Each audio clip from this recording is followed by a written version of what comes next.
ఈరోజు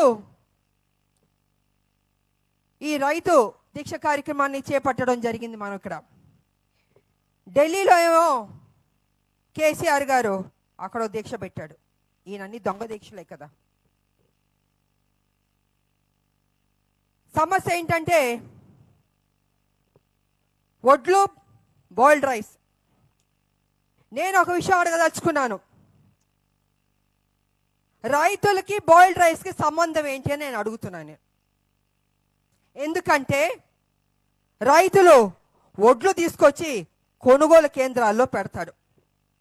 అక్కడ కొనుగోలు కేంద్రాల్లో వడ్లు తూక వేసి దాని రేట్ ఎంతో అని చెప్పి ఆ రేటు మార్కెట్ రేటు ప్రకారం ఆ రైతుకు ఆ డబ్బిచ్చి రైతుని ఫ్రీ చేస్తారు. అంటే ఇది 48 గంటల్లో చేయాల్సిన పని.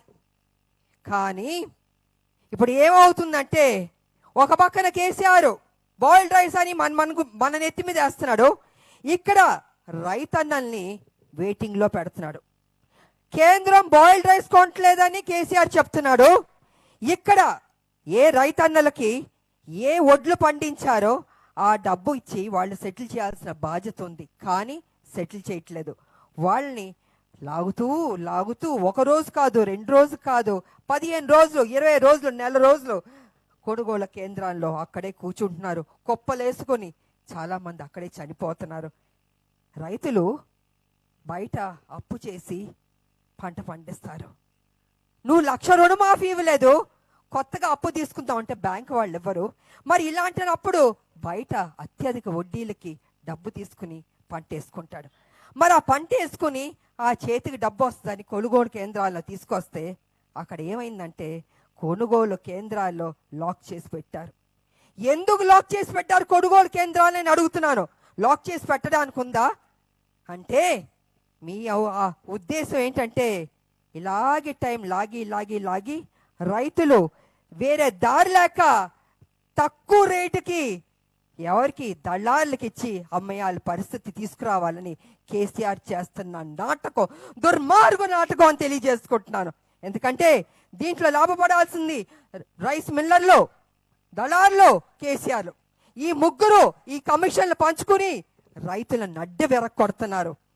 వాళ్ళకి తక్కువ ధరకి ఇవ్వడానికే ఇంత కాలయాపన చేస్తూ వాళ్ళ మబ్బ పెడుతూ మోసం చేస్తూ ఒక పక్కన ఢిల్లీ వచ్చి బాయిల్డ్ రైస్ కొనాలని ఇంకో పక్కన డ్రామా ఆడుతున్నాడు.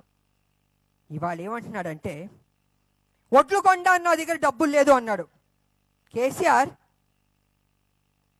పక్క రాష్ట్రాల్లో ముఖ్యమంత్రికి డబ్బు ఇవ్వడానికి నీకు డబ్బు ఉంటుంది, నువ్వు స్పెషల్ ఫ్లైట్లో ఢిల్లీకి పదే వెళ్ళడానికి ప్రజల డబ్బు నీ దగ్గర ఉంటుంది. పీకే అన్న మనిషిని తీసుకొచ్చి 500 కోట్లు ఇవ్వడానికి నీకు డబ్బు ఉంటుంది, కానీ మనకి అన్నం పెట్టే రైతన్నలకి డబ్బు ఇవ్వడానికి నీ దగ్గర డబ్బులు లేదా నేను అడుగుతున్నాను. నేను సిగ్గుందా కేసీఆర్ నువ్వు చేస్తున్నది? ఏంటి అయ్యా నువ్వు చేస్తున్నది?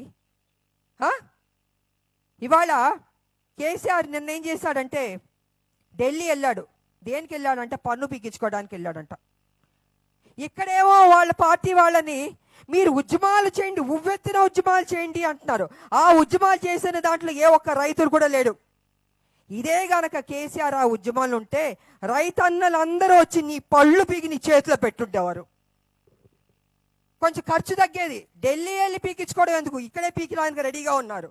నీ పళ్ళు ఊడగొట్టడానికి కూడా రెడీగా ఉన్నారు. ఎందుకంటే నీవు ఇవాళ 4 పక్కన రైతులను బంధించి వాళ్ళకి ఇటు కాకుండా చేస్తున్నావు. వాళ్ళని చావుకి కారణం నువ్వే అవుతున్నావు కేసీఆర్ అని కూడా నేను తెలియజేసుకుంటున్నాను. నువ్వు ఈ రాష్ట్రానికి ఒక శని పరిపాలన అన్నది ఇస్తున్నావు. శని అంటే చేసేది తప్పు, మంచిని రానివ్వకుండా నొక్కేది నువ్వు. మరి ఈ శని పరిపాలన చేస్తున్న కేసీఆర్ని నేనేమంటానంటే నువ్వు గద్దె దిగిపో, లేదా టోటల్గా ఇక్కడ తెలంగాణలో ప్రెసిడెంట్ రూల్ అన్నది తీసుకురావాలి. ఎందుకు చెప్తున్నానంటే ప్రెసిడెంట్ రూల్ అంటే నీ వల్ల ప్రతిరోజు ఇబ్బంది, ప్రతి ఒక్కళ్ళు చచ్చిపోతున్నారు, రైతులు చచ్చిపోతున్నారు, ప్రజలు చచ్చిపోతున్నారు. ఏ ఒక్కరికి న్యాయం జరగలే. ఈ రాష్ట్రాన్ని ప్రశాంతంగా ఉంచవు, ప్రతిరోజు ఏదో ఒక సమస్య సృష్టిస్తున్నావు. కాబట్టి నీలాంటి ఒక ముఖ్యమంత్రి ఉండడానికి అర్హత లేదు. ముఖ్యమంత్రి అంటే సమస్యల్ని పరిష్కరించడానికి ఉండాలి, కానీ సమస్యలను సృష్టించడానికి మాత్రం కాదు కేసీఆర్. అందుకే నేను చెప్తుంది, నీ ప్రభుత్వాన్ని డిజాల్వ్ చేసి ప్రెసిడెంట్ రూల్ తీసుకొస్తే మా తెలంగాణ బాగుపడుతుంది, రైతులు చనిపోకుండా ఆగుతారు, ప్రజలు చనిపోకుండా ఆగుతారని కూడా ఈ సందర్భంగా తెలియజేస్తున్నాను. అందుకే అనేక విషయాలు మన జిల్లాల్లో రైతు సదస్సులు పెట్టాం, రైతు దగ్గర ఇన్ఫర్మేషన్ తీసుకున్నాం, వాళ్ళ కష్టాలు కన్నీళ్లు అవన్నీ తీరాలి అంటే ఇవాళ ప్రతి పైసా కేంద్రం ఇస్తుంది. ఎక్కడ? గోనె సంచుల దగ్గర నుంచి, కాటాల దగ్గర నుంచి, లోడింగ్ దగ్గర నుంచి, అదేవిధంగా అన్నిటికీ డబ్బు ఇస్తుంది. రైతులకి వాళ్ళకి చెల్లించాల్సిన డబ్బు కూడా అన్ని కేంద్రం ఇస్తుంది. కానీ ఇక్కడ నువ్వు కట్టాల్సిన డబ్బు నువ్వు కట్టవయ్యా, నువ్వు ఎందుకు కట్టవని నేను కేసీఆర్ని అడుగుతున్నాను.